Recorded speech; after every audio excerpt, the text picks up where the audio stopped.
The October rain came down in sheets across Morgantown, West Virginia, turning the streets into mirrors that reflected the grey sky overhead.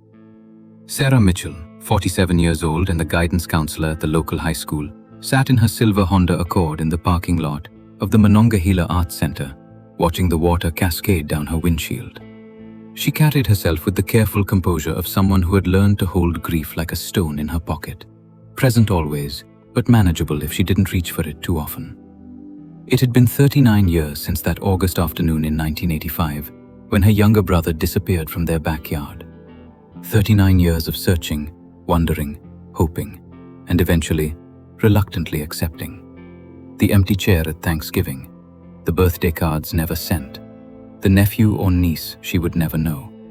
But today was supposed to be simple, a community art fair fundraiser for the school, nothing more than her civic duty and a chance to support local artists. Sarah pulled her raincoat tighter and hurried through the downpour toward the entrance. Inside, the converted warehouse buzzed with the polite murmur of Saturday afternoon browsers. Watercolor landscapes lined one wall. Handmade jewelry sparkled under track lighting. The smell of fresh coffee from the corner cafe mixed with the earthy scent of pottery glazes. She was examining a display of hand-thrown mugs when she saw it. The room seemed to tilt. A man stood 20 feet away, late 50s perhaps, grey-haired and wearing a worn Carhartt jacket. He was reaching for his wallet, and there on his wrist, catching the light as his sleeve rode up, was a watch. Not just any watch, a silver Timex with 3 distinct features that Sarah had memorized like a prayer.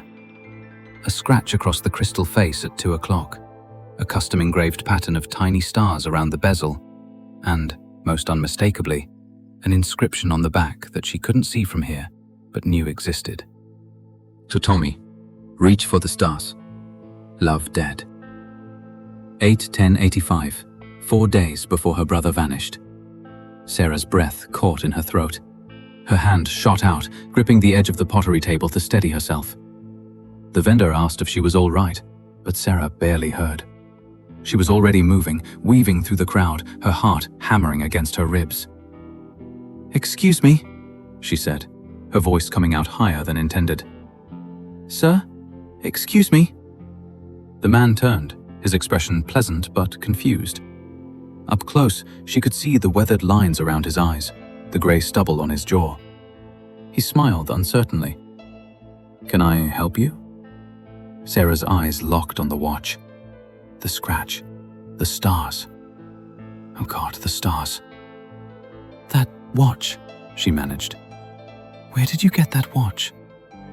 The man's hand went instinctively to his wrist, covering it. His smile faded. "I'm sorry?" "That watch. Please, where did you get it?" Her voice was shaking now, and she knew she was making a scene. Other people were starting to notice. But she couldn't stop. Not now. Not after 39 years. It was a gift. Why? Sarah fumbled for her phone, her fingers clumsy with adrenaline. She pulled up her photo gallery, scrolling frantically through years of images until she found the folders she'd digitized from old photographs. There, she thrust the phone toward him. The photo showed a 9-year-old boy with a gap-toothed grin holding up his wrist to display a silver watch. The same watch. You could see the engraved stars even in the faded photograph. "That's my brother," Sarah said, and her voice broke. "Thomas Mitchell. Tommy. That's his watch. He was wearing it on August 14th, 1985, when someone took him from our backyard. He was 9 years old. I was 8. I watched him disappear." The color drained from the man's face. He looked at the photo, then at his watch, then back at Sarah. This can't be." "Please," Sarah whispered. "Please just tell me where you got it." The man's mouth opened and closed. His hand trembled as he unclasped the watch and held it up to the light, turning it over. Sarah saw him read the inscription on the back, saw the moment comprehension and horror dawned in his eyes. "My father," he said hoarsely. "My father gave this to me." He said it was his from when he was young. He gave it to me 15 years ago, before he... The man looked up at Sarah, his eyes wide. Before he died. What was your father's name? Sarah demanded. Edward. Edward Hartley. But I don't understand. Did he live in West Virginia in 1985? Yes, but where? What town? Elkins. He was a teacher there, an elementary school teacher. The man's voice was getting quieter, like he was realizing something terrible with each word. He moved to Morgantown in 1986. Started over, he always said. I was born in 1987. Sarah felt like she might collapse. Edward Hartley. The name rang a distant bell, but she couldn't place it. Not yet. I need your name, she said. I need to know who you are.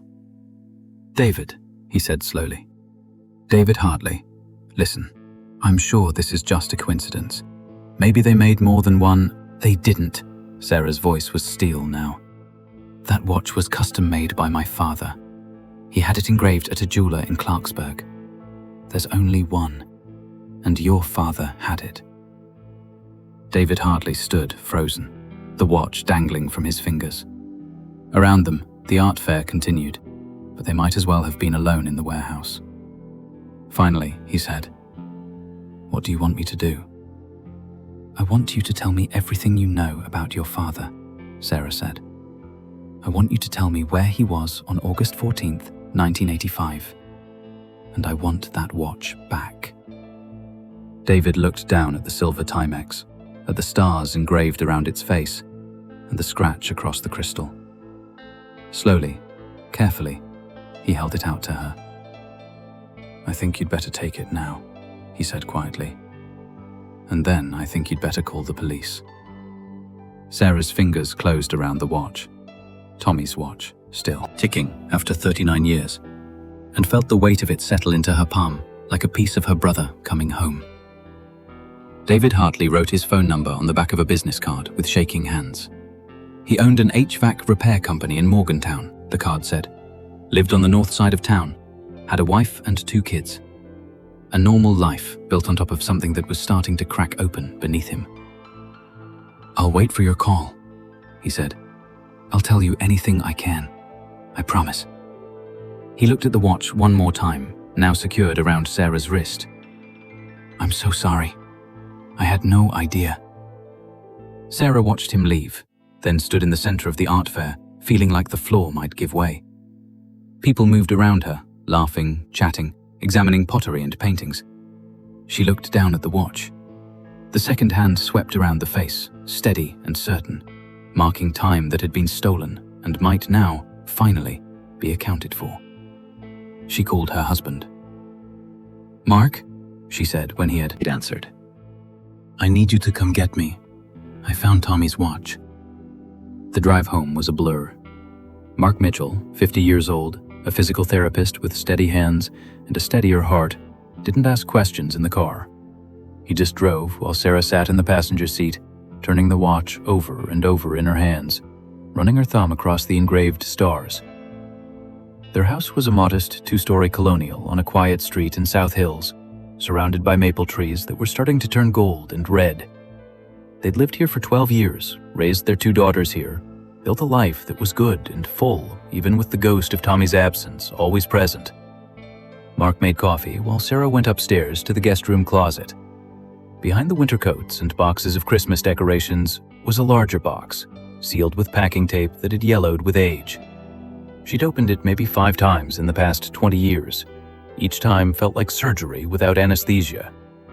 She carried it downstairs and sat it on the kitchen table. Mark brought 2 mugs of coffee and sat down across from her. For a moment, they just looked at each other. You're sure? He asked gently. I'm sure. She cut through the tape with scissors and opened the box. The smell that rose up was musty and faintly sweet. Old paper, aging cardboard, the scent of 1985 preserved like a time capsule. Inside were folders stuffed with documents, photo albums wrapped in protective plastic, newspaper clippings, police reports. Sarah pulled out the thickest folder first. The tab read, Police Reports, August 1985. She spread the contents across the table. Incident reports, witness statements, search party logs, investigative notes. Mark reached for the witness statements, while Sarah focused on the initial incident report. Date, August 14, 1985. Time reported, 5:47 p.m. Victim, Thomas James Mitchell, male, Caucasian, age 9. Location, 1847 Oakwood Drive, Morgantown, Dupthavengy. Reporting party, Sarah Lynn Mitchell, age 8, victim's sister. Initial statement. Subject was playing in backyard at approximately 4:30 p.m. Sister went inside for approximately 15 minutes. When she returned, subject was gone. Back gate was open. No signs of struggle. Sarah had read this report hundreds of times, but she'd never read it while wearing Tommy's watch. The metal felt warm against her skin, like it was alive. Sarah, Mark said quietly, look at this. He slid a witness statement across the table. Sarah recognized it. A neighbor who lived 3 houses down had reported seeing a dark sedan parked on the street that afternoon. The witness had noted it because the driver sat in the car for almost an hour, just watching the neighborhood. But what Mark was pointing to wasn't the main statement. It was a name at the bottom of the page, in the section labeled Statement Taken by Officer Edward Hartley, Morgantown PD. Sarah's vision tunneled. The coffee cup slipped from her fingers, spilling brown liquid across the table. Mark grabbed dish, towels, but Sarah couldn't move. She just stared at that name, Edward Hartley, David Hartley's father. The man who gave his son Tommy's watch had been a police officer who worked Tommy's disappearance. Oh my God, Sarah whispered. Oh my God, Mark. Mark was already pulling out more documents, spreading them across the table, hunting for that name. There, another witness statement, taken by Officer Edward Hartley, and another, and another. Hartley's name appeared at least 8 times in the initial investigation documents. Sarah grabbed the folder labeled Search Records. Her hands shook so badly that papers spilled onto the floor. Mark helped her gather them, and together they laid out the volunteer search party logs from the days following Tommy's disappearance. Hundreds of people had searched. The community had rallied. Teachers, neighbors, church groups, off-duty police officers. The logs recorded names, search areas assigned, hours contributed. And there, again and again, was Edward Hartley. He'd volunteered for search duty every single day for 2 weeks. He'd been assigned to the wooded area behind the elementary school, the abandoned factory on the east side, the hiking trails near Cheat Lake. He was looking for him, Mark said. He was part of the investigation and part of the search. Or, Sarah said, her voice hollow, he was making sure no one found what he'd hidden. They sat in silence, the kitchen table covered with the documentary evidence of 39 years of grief, and now, possibly, 39 years of deception. The watch ticked on Sarah's wrist. Mark reached across and took her hand. What do we do now? Sarah thought about David Hartley's shocked face at the art fair. She thought about the watch, passed from father to son like an inheritance. She thought about Tommy's gap-toothed grin in that photograph, the way he'd shown off his new watch, so proud. She pulled her laptop toward her and opened a browser. We find out everything we can about Edward Hartley, she said. And then we figure out what he did with my brother. The Morgantown Library opened at noon on Sundays. Sarah was waiting at the door when the librarian turned the key. Mark had wanted to come, but she'd convinced him to stay home with their daughters, who were visiting from college for the weekend. No need to worry them yet, not until they knew more. The reference librarian, a woman in her 60s named Patricia, recognized Sarah from her work at the high school. Research project? She asked pleasantly. Something like that, Sarah said. I need to look at old newspaper archives, specifically from 1985 and 1986. Patricia led her to the microfiche machines in the back corner of the library. The room smelled like old paper and electrical equipment. She showed Sarah how to load the film, how to scroll through pages, how to print what she found. Sarah started with August 1985. The first mention of Tommy's disappearance appeared on August 15th, front page of the Morgantown Dominion Post. Local boy missing, community searches. There was Tommy's school photo, his smile bright and unaware of what was coming. There was their house, cordoned off with police tape. There was a quote from the police chief promising they would find him. No mention of Edward Hartley. Sarah scrolled forward. August 16th, August 17th, August 18th. The coverage continued for 2 weeks, then started to taper off. By September, Tommy's story had moved to the inside pages. By October, it appeared only occasionally. By December, it was gone entirely. She switched to 1986, scrolling slowly through January, February, March. Nothing about Tommy, nothing about Edward Hartley. Then, in April 1986, a small article on page 7. Officer leaves Morgantown PD. Sarah's breath caught. She leaned closer to the screen, adjusting the focus. Edward Hartley, 34, has resigned from the Morgantown Police Department effective April 30th. Chief Martin Bowles said Hartley cited personal reasons for his departure and thanked him for his 7 years of service. Hartley could not be reached for comment. Personal reasons. 7 months after Tommy disappeared. Sarah printed the article and kept searching. She found his name again in September 1986 in a tiny announcement, local teacher hired at Eastside Elementary. Edward Hartley will join the faculty at Eastside Elementary School as a 4th grade teacher. Hartley previously served with the Morgantown Police Department and holds a degree in education from West Virginia University. A police officer who quit and became a teacher, who moved from investigating crimes to working with children. Sarah felt sick.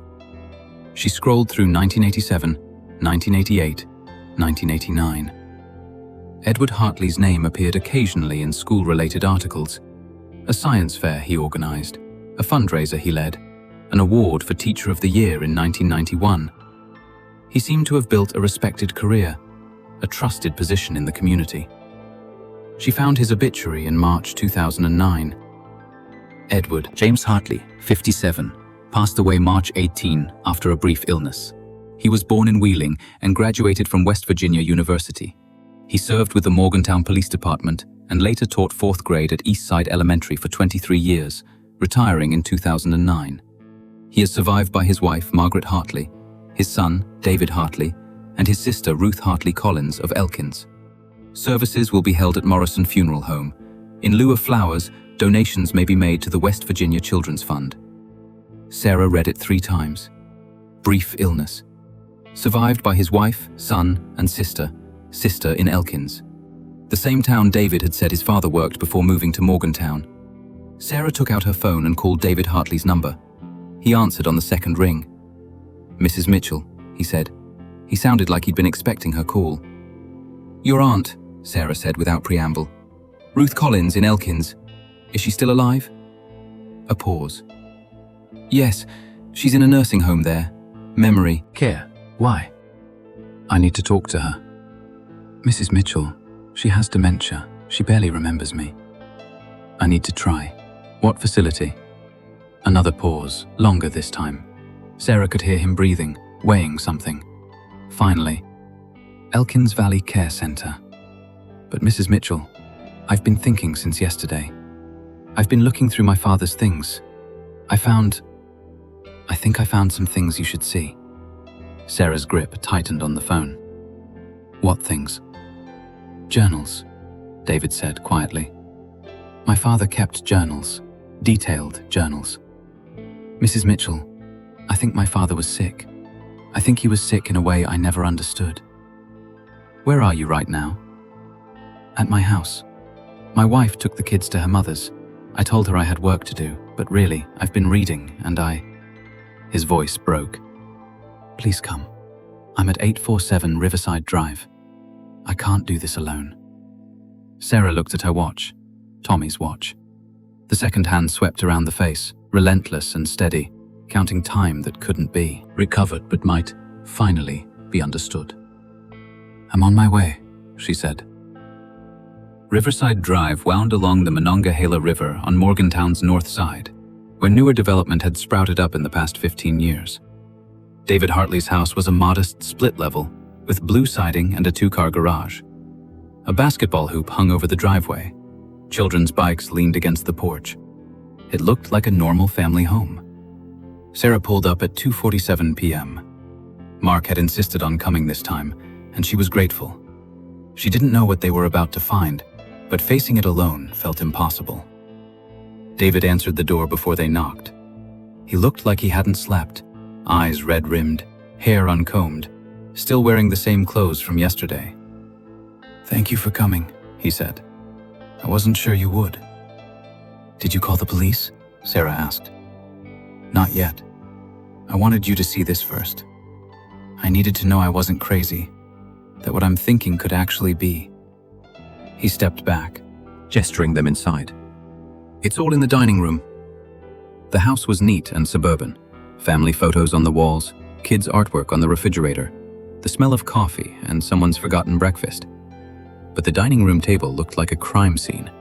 Boxes spilled open, their contents spread across every surface. Papers, folders, notebooks with worn covers, loose photographs. And in the center, 4 leather-bound journals, each labeled with years in faded ink on the spines.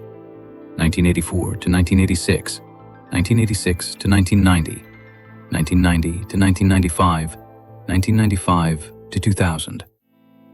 "There are more," David said. "He kept them his whole life. These are just the ones from when it would have happened." Sarah approached the table slowly. She picked up the first journal, 1984 to 1986, and opened it to a random page. The handwriting was neat, almost compulsively so, each letter formed with care. November 3, 1985. "I saw him again today at the grocery store with his mother. She doesn't watch him carefully enough. He was looking at toy cars in the aisle, completely absorbed, while she compared prices on cereal 3 aisles over. It would be so easy. But I can't. I won't. I have to stay strong. I have to remember why this is wrong, even though every cell in my body screams that it's right, that it's what I'm supposed to do. I miss them so much. God, I miss them." Sarah's vision blurred.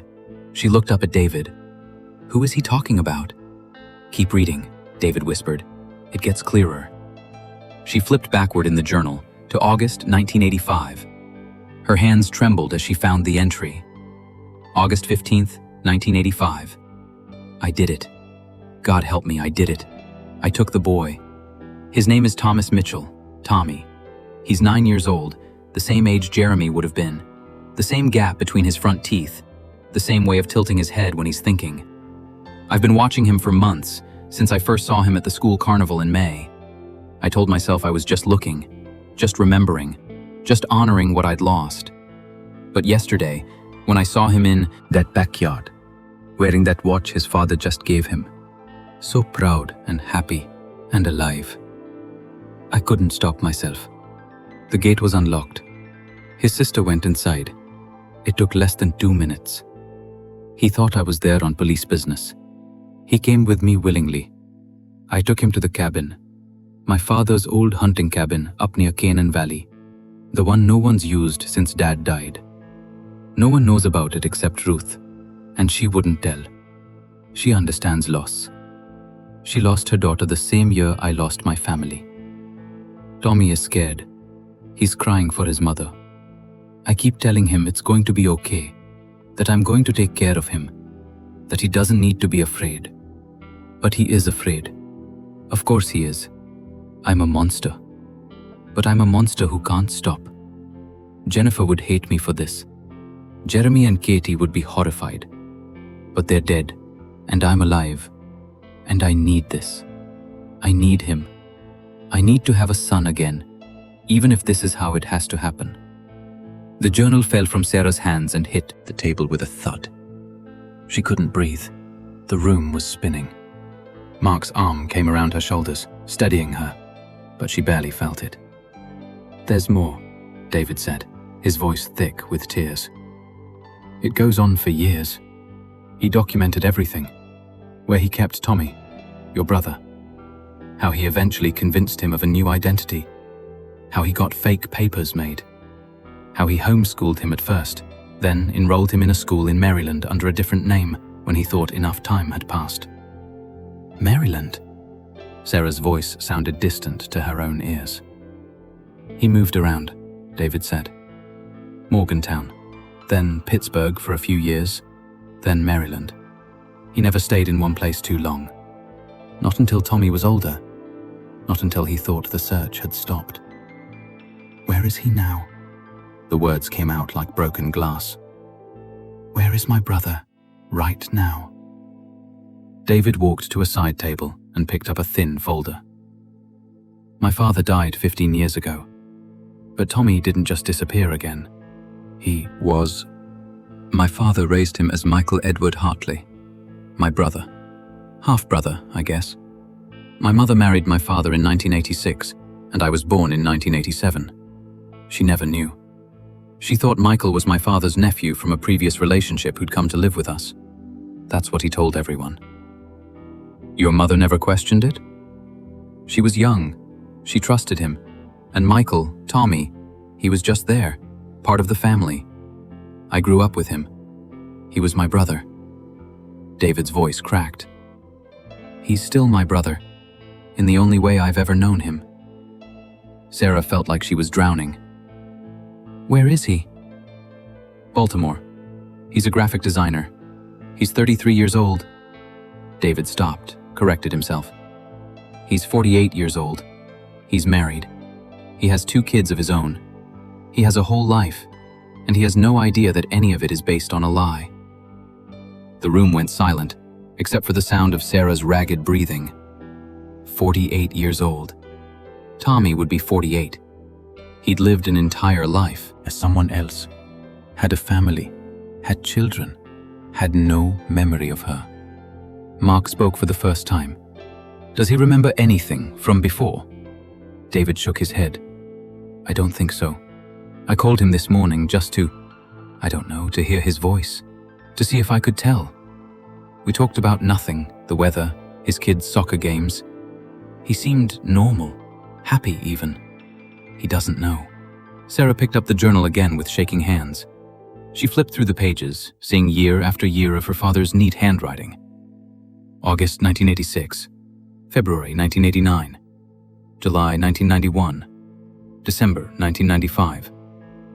Every entry documented Tommy's life with growing detail. His first day at a new school, his struggle with math, his love of drawing, his first girlfriend, his high school graduation. Her brother's entire stolen life, preserved by the man who stole it. Did your father say why? Sarah asked. Did he explain why he did this? David moved to another box and pulled out a newspaper clipping, yellow with age. This is from June 1984, he said, handing it to her. The headline read, Drunk Driver Kills 3 in Highway Collision. Jennifer Hartley, 32, and her children, Jeremy, 9, and Katie, 6, were killed instantly when their vehicle was struck by a drunk driver on Route 119 near Morgantown on June 23rd. The driver, Timothy Walsh, 45, survived and has been charged with 3 counts of vehicular manslaughter. Edward Hartley, husband and father of the victims, was not in the vehicle at the time of the accident. Sarah stared at the clipping. June 23rd, 1984. 14 months before Tommy disappeared. My father never recovered, David said. That's what my Aunt Ruth told me once. She said he was never the same man after the accident. He quit being a cop because he couldn't stand the thought of arresting people for drunk driving when the man who killed his family got only 8 years. He became obsessed with children who looked like Jeremy. He started teaching because he wanted to be around kids that age. And then he saw Tommy, Mark said quietly. And then he saw Tommy, David confirmed. A 9-year-old boy with a gap-toothed grin and a new watch, playing in his backyard without a care in the world. Everything my father's son would never be again. Sarah felt tears running down her face. She wanted to feel only rage, only hatred for Edward Hartley and what he'd done. But there was something else there too, something uncomfortable and unwanted, a terrible understanding of the shape of his grief, even as she condemned what he'd done with it.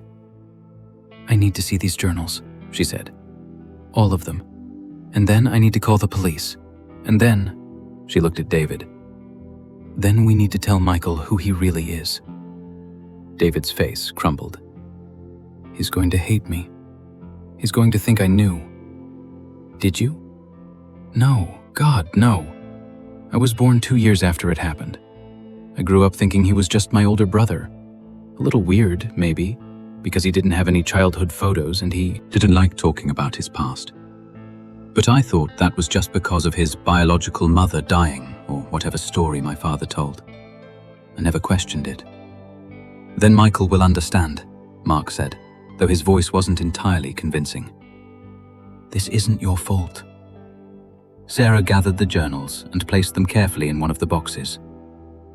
"I need to take these, and I need copies of everything else, the fake documents, any photos you have, anything that might help prove what happened." "I'll make copies now," David said. "But Mrs. Mitchell, Sarah, I need to ask you something." She looked at him. When you tell Tommy, Michael, whoever he is, can I be there? He's my brother, the only brother I've ever known. I need to be there when his world falls apart." Sarah thought about Tommy at 9 years old, showing off his new watch. She thought about him at 48, with a wife and kids and a career, living a life that belonged to someone else. She thought about the 39 years she'd spent searching for a brother who'd been alive all along, just wearing a different name. "Yes," she said finally. "You can be there. We'll do this together." The detective's name was Robert Chen, 63 years old, with iron gray hair and the weathered face of someone who'd seen too much.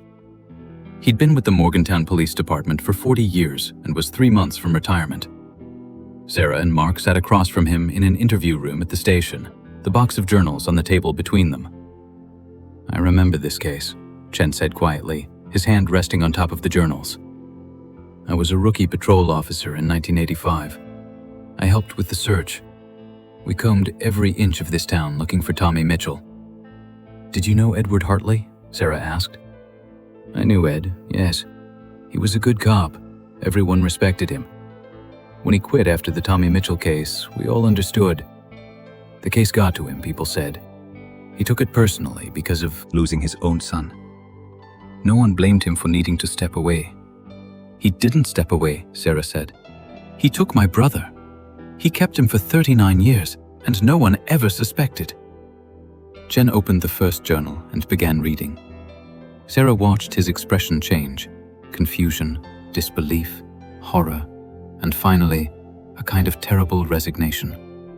He read for 20 minutes without speaking, turning pages carefully, occasionally making notes. Finally, he looked up. "This is a confession. A detailed, documented confession. If Edward Hartley were alive, this would be enough to convict him of kidnapping, false imprisonment, possibly more." "But he's not alive," Mark said. "No. He died 15 years ago. So we can't prosecute him. But we can find Thomas Mitchell and return him to his family. We can verify through DNA that Michael Edward Hartley is actually Thomas James Mitchell. And we can charge anyone who assisted in the kidnapping or cover-up."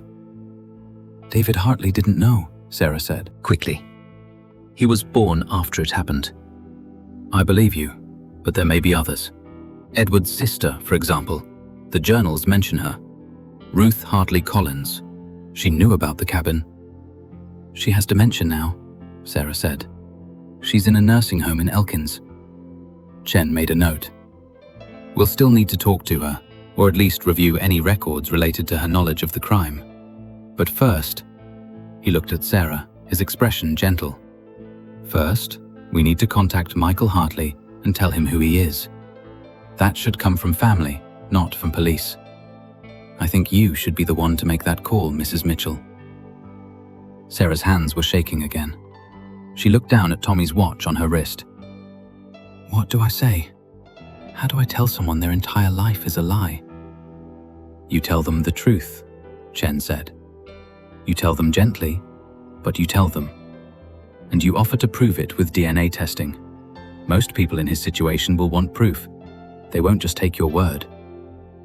David hardly wants to be. There, Mark said.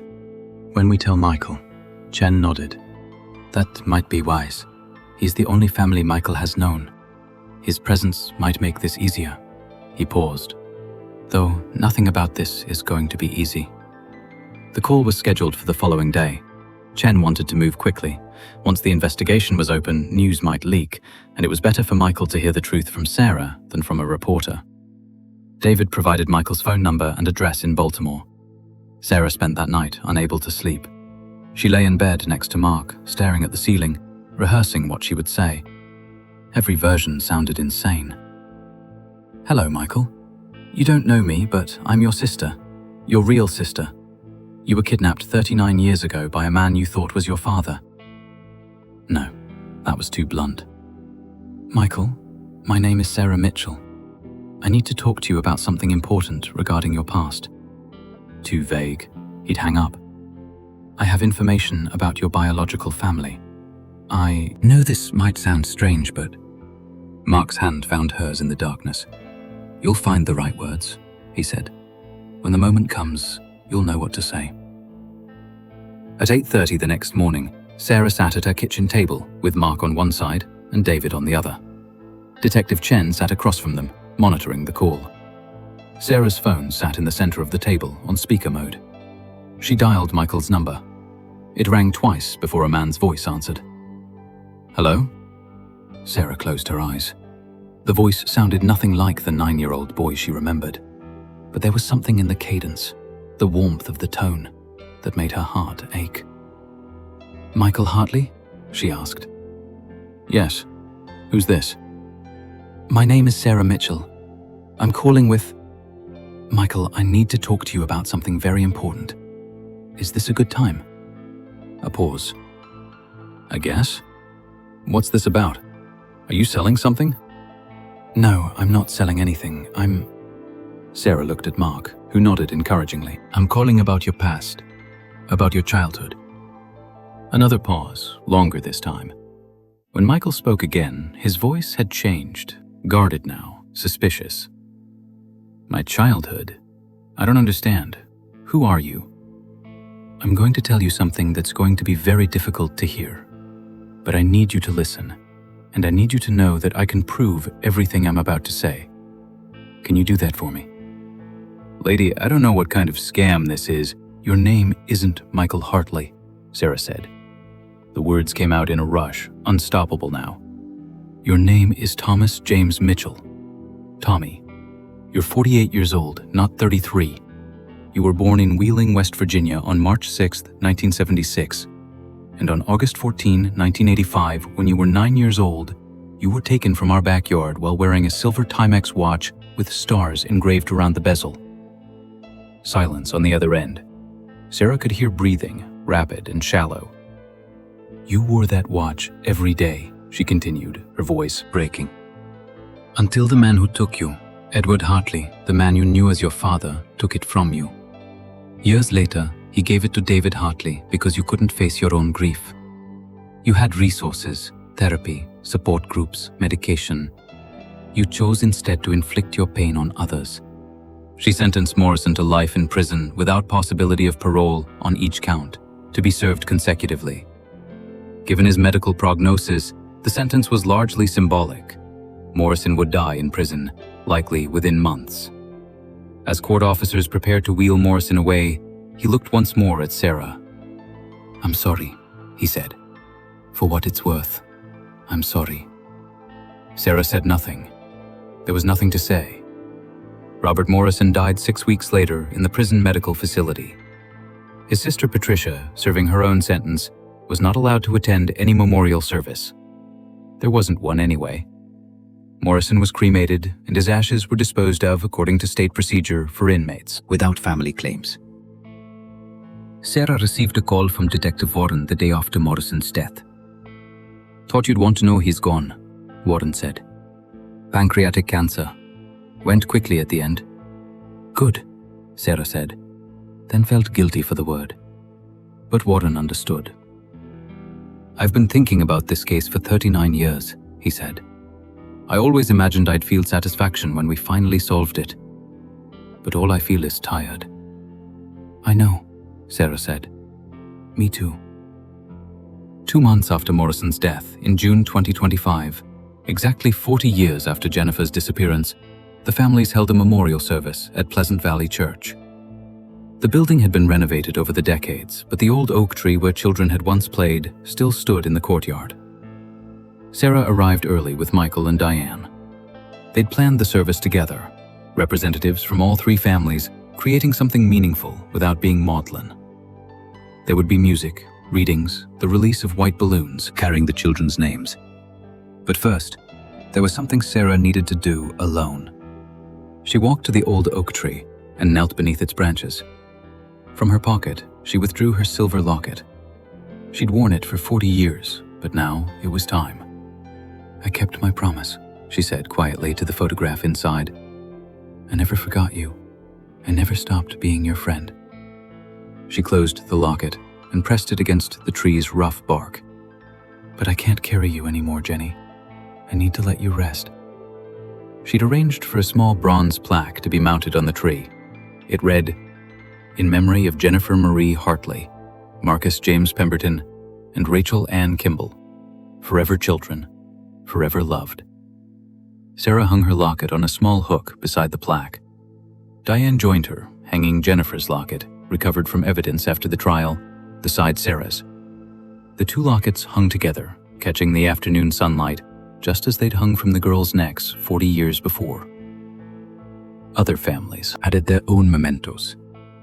A baseball glove for Marcus, a drawing of a unicorn for Rachel, small tokens of lives cut short but not forgotten. The memorial service was simple and profound. Pastor Linda Martinez, who'd taken over Pleasant Valley Church 15 years ago, spoke about the resilience of memory and the importance of bearing witness. Diane read a poem Jennifer had written in 4th grade about the changing seasons. Marcus's brother played "Take Me Out to the Ball Game" on his trumpet. Rachel's aunt displayed artwork Rachel had created in her brief time at elementary school. When the white balloons rose into the June sky, Sarah watched them until they became tiny dots against the blue, then vanished entirely. Michael's arm was solid around her waist, anchoring her to the present. "Are you okay?" he asked quietly. Sarah considered the question. Was she okay? She'd spent 40 years not knowing what had happened to her best friend. She'd spent 9 months learning the terrible truth. She'd testified at a trial, watched a murderer be sentenced, and finally laid her friend to rest. "No," she said honestly. "But I think maybe someday I will be." They drove home through Bluefield as evening settled over the mountains. At a stoplight, Sarah touched her chest where the locket had rested for 40 years. The space felt strange, empty, like a missing tooth, but also lighter. At home, she and Michael sat on their back porch as the stars emerged. Sarah had started seeing Dr. Santos 3 times a week instead of once. The nightmares had worsened after the trial. Dreams where she was 13 again, watching Jennifer walk into the woods with Morrison, unable to call out or move or stop what was happening. "It's not a fairy tale ending," Michael said, echoing something Dr. Santos had told Sarah during their last session. "It's just an ending. And a beginning." "Of what?" Sarah asked. "Of learning to carry this differently. You don't have to forget Jennifer. You don't have to stop grieving. But maybe you can grieve without the weight of not knowing." Sarah thought about that. The not knowing had been its own kind of torture, the endless possibilities, the flickering hope that maybe, somehow, Jennifer was alive somewhere. The truth was brutal, but it was also finite. Jennifer had died 40 years ago. There would be no miraculous return, no reunion, no second chances. But there was also no more wondering. "Dr. Santos says trauma isn't something you get over," Sarah said. "It's something you integrate. You learn to carry it as part of who you are. Can you do that?" I don't know, but I'm going to try. 3 months later, Sarah returned to work at the Bluefield Public Library. She'd taken a 4-month leave, but now she was ready to come back to the familiar rhythms of cataloging books and helping patrons find what they needed.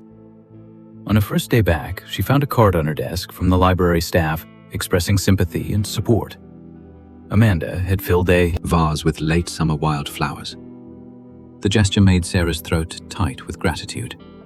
She spent the morning reshelving books in the reference section, finding comfort in the simple, ordered task. Around 11, she heard familiar footsteps behind her. Sarah? Diane stood near the end of the aisle. She'd stayed in Bluefield after the trial, taking a job at the County Historical Society. They'd become close over the past year, bound by shared loss and the strange journey they'd traveled together. Hey, Sarah said, genuinely glad to see her. What brings you by? I wanted to see how your first day back was going. Diane paused. And I wanted to tell you something. I'm working on a project, a digital archive of cold cases in West Virginia, giving victims a voice, keeping their stories alive. I wondered if you'd be interested in helping. Sarah considered it. A year ago, she wouldn't have been able to face such a project. But now? Tell me more, she said. They moved to a quiet corner of the library, and Diane explained her vision. A website documenting unsolved cases, providing resources for families, creating community awareness. She'd already received a grant from the state. I want to make sure people like Jennifer aren't forgotten, Diane said. Not just their deaths, but their lives. Who they were before tragedy touched them. Sarah thought about Jennifer at 10, her gap-toothed smile, her love of swimming, her habit of humming while she drew pictures. Those memories had been buried under 40 years of grief and searching. But they were still there, still real, still worth preserving. I'm in, Sarah said. Let's make sure they're remembered.